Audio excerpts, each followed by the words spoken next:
Hello, and welcome to Dynabuddy. This video will show you how to play along with the videos called Catch the Groove. Catch the Groove videos are rhythm echoing videos.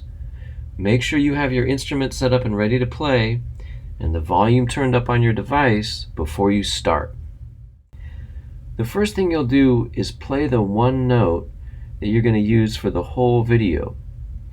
All the rhythms you echo will be on that one note, so remember that note and its fingering. Next, follow the instructions on the screen. You'll listen to a rhythm and then play what you hear. You'll get to play it back 3 times, and on the last time, you'll also see what the rhythms look like.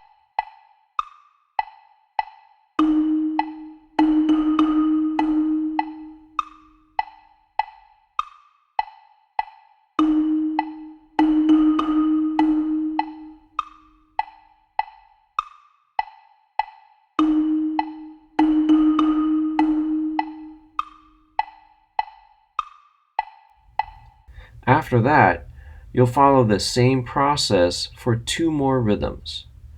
Remember to listen carefully and try to play exactly what you hear. Then, keep watching till the end so you can give yourself a score. Pause the video if you need to so that you can think about how your notes sounded compared to what you heard in the video. If you scored a 1, go back to the beginning and try again. Learning music takes a lot of practice. Happy practicing!